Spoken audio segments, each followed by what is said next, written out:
बंगाल के दीघा में शनिवार को दो लोगों ने 23 वर्षीय एक महिला पर्यटक के साथ किया दुष्कर्म। आप देख रहे हैं द लोकल जर्नलिस्ट और आपको बता दूं, पुलिस ने कहा है कि पश्चिम बंगाल के दीघा में शनिवार को दो लोगों ने 23 वर्षीय एक महिला पर्यटक के साथ कथित तौर पर यौन उत्पीड़न किया और उसके पुरुष मित्र को पेड़ से बांधकर पीट दिया। घटना में शामिल होने के आरोप में दो लोगों को गिरफ्तार किया गया है। पीड़ित और उसके सहेली शनिवार को दीघा पहुंचे, जहां होटल ढूंढने की कोशिश कर रहे थे। तभी उसकी मुलाकात आरोपी से हुई। आरोप है कि दोनों लोग होटल में कमरा ढूंढने के बहाने उन्हें सुनसान जगह ले गए और वारदात को अंजाम दिया। प्रकाशन ने एक वरिष्ठ पुलिस अधिकारी के हवाले से कहा, इसके बाद आरोपी ने महिला और उसके दोस्त को जबरन खींच लिया और फिर उस आदमी की पिटाई के बाद उसे एक पेड़ से बांध दिया। महिला को दूसरी जगह में ले गए और जहां उसके साथ कथित तौर पर यौन उत्पीड़न किया गया। वारदात के बाद आरोपी मौके से फरार हो गए। महिला और उसके दोस्त ने स्थानीय लोगों से मदद मांगी और नजदीकी पुलिस स्टेशन पहुंचे। महिला के लिखित शिकायत के आधार पर दीघा पुलिस ने छापेमारी की और मामले के सिलसिले में रविवार को टाटी शहर के एक गांव से दो आरोपियों को गिरफ्तार किया। पूर्व मिदनापुर के अतिरिक्त एसपी ने प्रकाशन को बताया कि शिकायत मिलने के कुछ घंटों के बाद आरोपियों को गिरफ्तार कर लिया गया। हम मामले की जांच कर रहे हैं। प्रारंभिक तौर पर ऐसा लगता है घटना में दो लोग शामिल थे। आरोपी के खिलाफ भारतीय दंड संहिता के तहत धारा 376, 379 और 34 के तहत आरोप दर्ज किया गया है।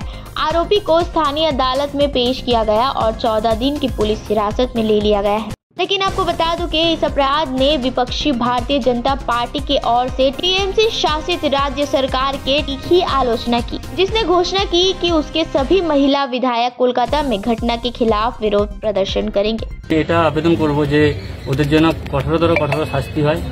ঠিক আছে, পুলিশের কাছে এটাই আবেদন করব যে পুলিশ যেহেতু কেসটা বলছে যে দেখছি আমরা কতটা কি করা যায়। ঠিক আছে, কেসটা এবার সকালে তো বলতে চায় না। আমার বোন বলে সাহস দেখিয়ে আগে এসে বলেছে, এরকম হয়তো আগেও চলছে যে সেটা হয়তো জানতে পারছে না কেউ। ঠিক আছে, আমার বোন বয়ফ্রেন্ডের সঙ্গে তো এসেছিল দীঘা, হ্যাঁ বয়ফ্রেন্ড বন্ধু এখন তো বিয়ে হওয়ার কথা ছিল, হ্যাঁ কথা ছিল, এবার এসেছে। ঠিক আছে, ঘুরেছে, এবার আসতে যে এরকম হবে বলে কেউ জানে। আর আপনারা জানেন যে পর্যটন কেন্দ্র মানে সারা রাত সবকিছু খোলাই থাকে, এদিক ওদিক যাওয়া আসা সবকিছুই হয়। ঠিক আছে, ওরা সব মুসলিম ছিল আর ভীষণ মারধর করেছে। মানে কি বলা যায়, জামা কাপড় খুলবে না বলেছিল বলে ভীষণ মারধর করেছে। আর ছেলেটাকে পুরো গাছে বেঁধে অনেক মেরেছে, মানে উঠে আসতে পারছে না। আর মেয়েটাকে তো ধরে নিয়ে আসতে হয়েছে এমন অবস্থা। আমরা চাই ওখান থেকে কি গণধর্ষণের পর বোন এবং বয়ফ্রেন্ড বোনের তারা নিজেরা এসেছে না কেউ উদ্ধার করে এনেছে? না, তারা নিজেরা এসেছে। কিছুটা আসার পর তারপরে এবার ফোনটা তো তারপরে নিজেরা খুলেছে। এবার বোনের কাছে দুটো ফোন ছিল, যেটা দামি ফোন ছিল সেটা নিয়ে চলে গেছে। আর সে ফোনটা অফ হয়ে গেছে। আরেকটা ফোন ছিল সেটা অফ করে দিয়েছিল। সেই ফোনটা খুলে তারপরে ফোন করেছিল। আর ওখানে রিলেটিভ তাদের যারা ছিল, বয়ফ্রেন্ডের রিলেটিভ আছে ওখানে, তাদেরকে ফোন করেছিল। তারা গিয়েছিল, এরা কিছুটা এসেছে বাইক নিয়ে, তারপরে ওরা গিয়ে ধরে নিয়ে আসছে। তারপরে থানায় কমপ্লেন জানানো হয়েছে। ভীষণ কঠোরভাবে উদ্ধার করা হয়েছে। আমি চাই যে পুলিশ প্রশাসনের কাছে আবেদন করব যে ওদের যেন কঠোর শাস্তি হয়, এটাই আবেদন করব। দুজন তো গ্রেপ্তার হয়েছে, আরো ওরা 4 জনের মতো ছিল। ঠিক আছে, 2 জন গ্রেপ্তার হয়েছে। পুলিশকে বলবো পুরো বিষয়টা খতিয়ে দেখার জন্য। আর মোবাইল ফোনটা তো এখনো পর্যন্ত পাওয়া যায়নি। এবার পুলিশ কি পদক্ষেপ নেয়, চেষ্টা কোর্ট পর্যন্ত এসেছে, দেখা যাক কতদূর কি হয়। আমরা দেখছি। আপনি পরিবারের লোক তো? হ্যাঁ, আমি ওনার পরিবারের লোক। যেহেতু একটা গণধর্ষণের ব্যাপার, এবার পারিবারিক ব্যাপারে জানানো একটা, এবার আমাকে মনে করেছে প্রাপ্তবয়স্ক, আমিও এবার সেও প্রাপ্তবয়স্ক একই এই যে বলে এবার কান্নাকাটি করেছিল। আমি অনেকভাবে জিজ্ঞেস করার পর তারপরে বলেছে। ঠিক আছে, হয়ে গেছে তো কালকে হয়েছে। আমি আজকে আসতে পেরেছি, সঙ্গে সঙ্গে তো আসতে পারিনি, আজকে আসতে পেরেছি। গতকাল রাত্রিতে হয়েছে? হ্যাঁ, গতকাল রাত্রে হয়েছে। ওই সন্ধ্যাবেলা ঘুরেছে, এবার 10টা 11টা 12টা কি হবে এরকম ঘুরেছে। ঘুরার পর বিচে এবার ঘুরেছে এদিক ওদিক, যতক্ষণ বাইকে করে ঘুরছে এদিক ওদিক। গতকাল তো অ্যারেস্ট হয়েছে, আজকে কোর্টে প্রোডাকশন করিয়েছিলেন। মাননীয় আদালত দেখে ওনাকে বেল রিজেক্ট করে জেসিতে পাঠিয়েছে।